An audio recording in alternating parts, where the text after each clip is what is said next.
장상명주일관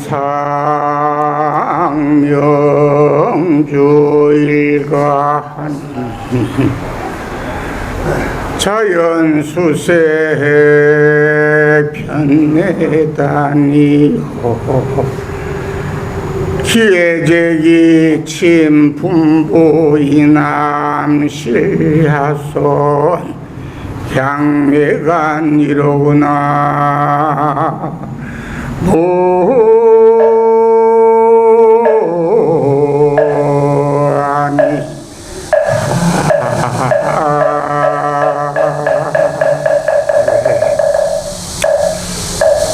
자, 문천사 부장님들 모두 안녕하십니까.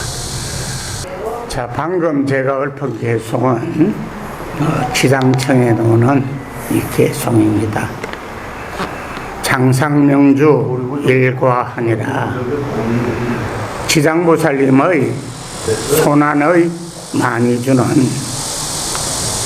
자연수색 변내다니요 항시 맑고 밝은 빛을 내어 모든 것을 다 아십니다.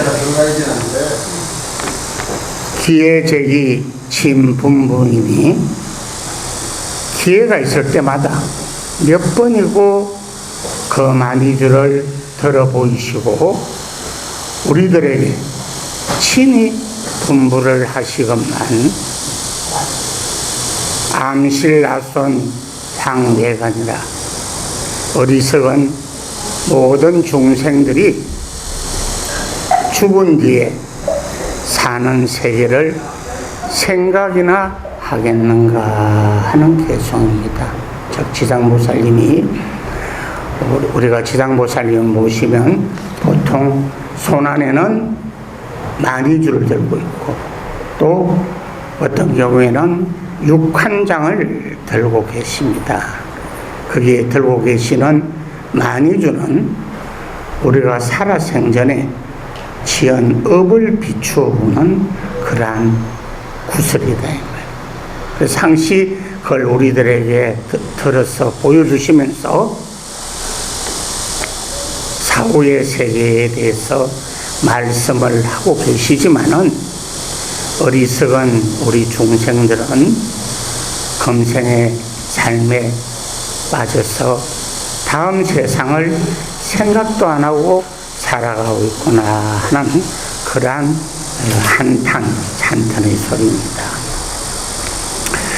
불교에서는 전생과 금생과 현생의 삼생인가와 그리고 업과 윤회, 선인성과 악인학과 그러한 업과 윤회와 그리고 해탈을 기본적인 교리의 카테고리로 삼고 있습니다. 그래서 우리가 속담에 길을 가다 옷깃만 스쳐도 삼생의 인연이 있다 이렇게 말씀을 하십니다. 이 말씀은 길을 가다 옷깃만 스쳐도 과거생의 인연이 있기 때문에 옷깃을 스친 것이요 지금 이러한 옷깃을 스치는 인연의 만남은 또 새로운 미래의 인연을 약속하는 것이다. 그래서 삼세인가경에 부처님께서 말씀하시기를 욕지전생사면 전생에 너의 존재가 어떠한 존재인가를 알고 싶다면 금생수다시요 금생에 내가 받고 있는 삶의 형태를 직시하고 욕지 내생사며 내생에 나의 삶이 어떤 것인가 하고 궁금하다면 금생 작자시라 금생에 내가 짓고 있는 업을 생각해보라 하고 말씀을 하셨습니다. 이 말씀은 바로 우리 삶은 과거, 현재, 미래 이래 삼생을 윤회를 하고 있는 삶이다 하는 것을 말씀을 하고 계십니다. 오늘 우리가 낙성식을 하고 점안식을 한 정각을 명부전이라고 이야기합니다. 이 명부전은 즉 사후의 세계를 관장하는 곳이다, 이런 뜻을 지니고 있습니다. 그래서 다른 말로는 시왕전이라 하기도 하고 지장전이라 하기도 하고 또한 덕왕전이다, 이렇게 이름을 붙이고 있습니다. 즉 이 말씀은 우리가 죽은 사후에 염라국에 가서 죽은 이의 영혼을 심판하고 그리고 그 죄의 무겁고 가벼운 것을 가려가지고 태어나는 곳을 정하는 곳이다. 그래서 그 관장하는 분을 우리는 시왕이다.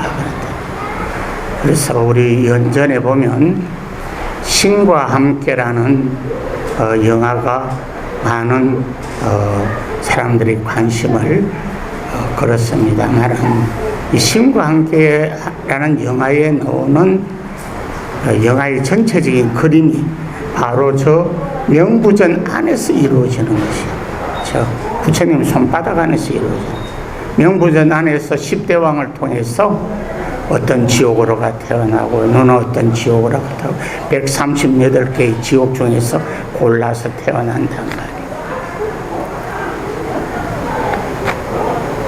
이 사실 시왕신앙은 불교의 신앙이 아니고 도교의 신앙입니다. 불교가 들어오기 이전에 이미 명부와 시왕의 신앙이 있었단 말이에요.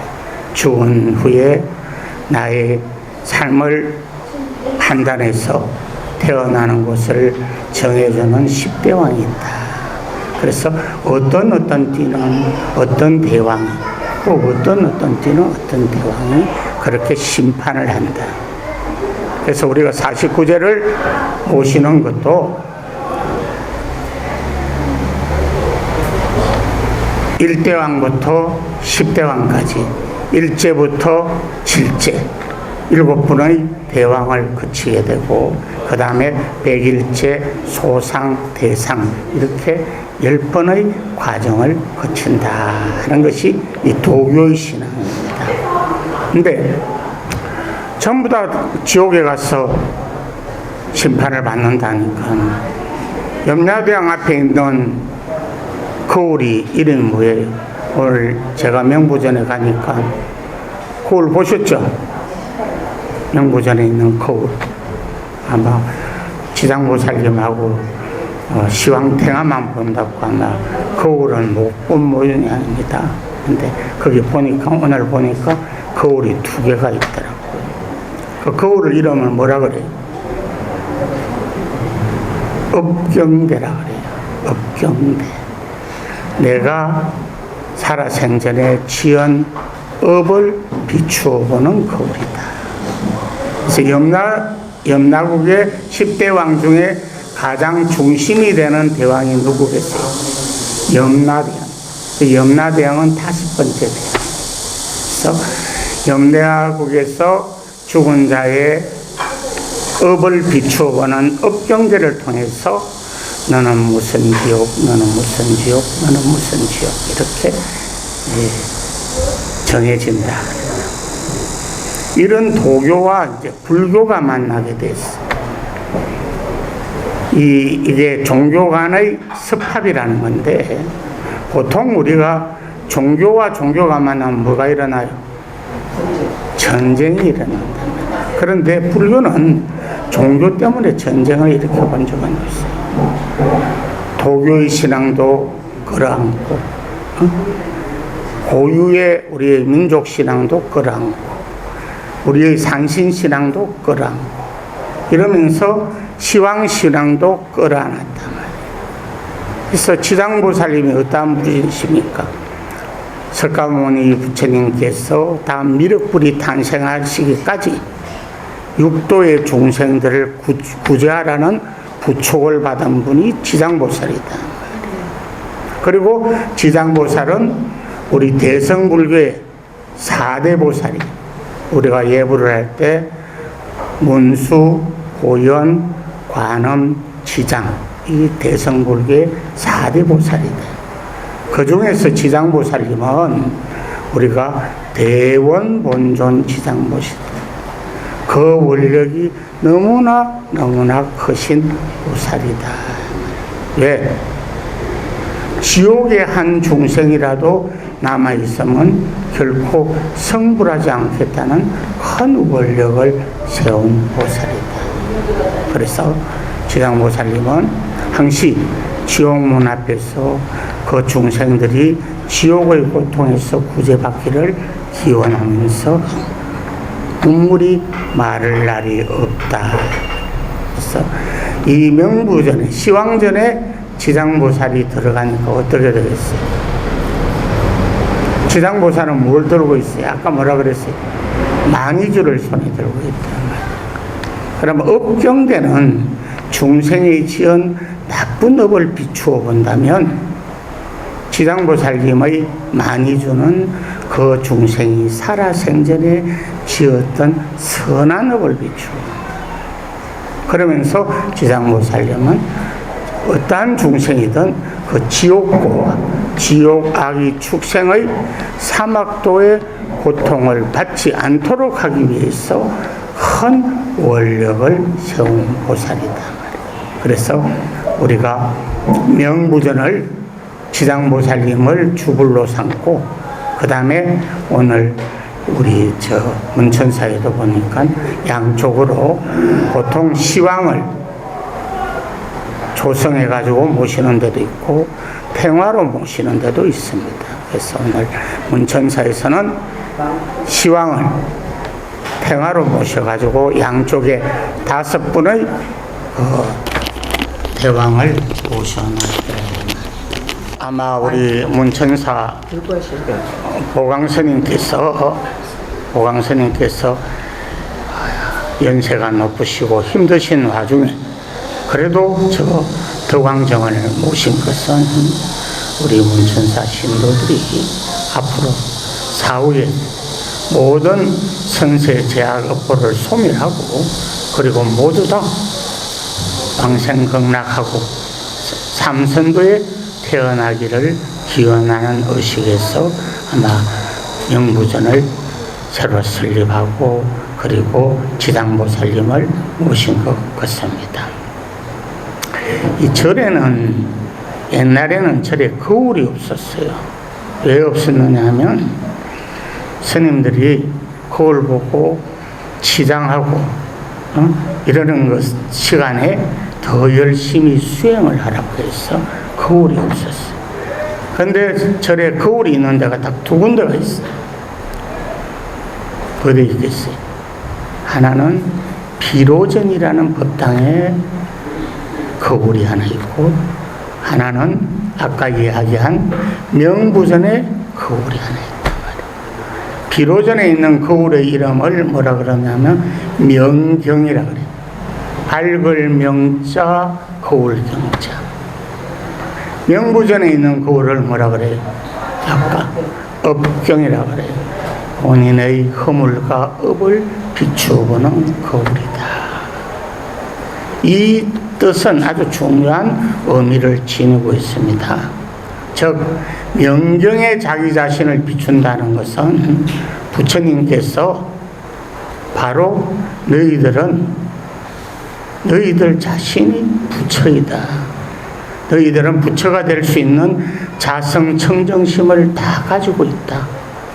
그래서 화엄경에도 심불급 중생이 시삼무차별이다.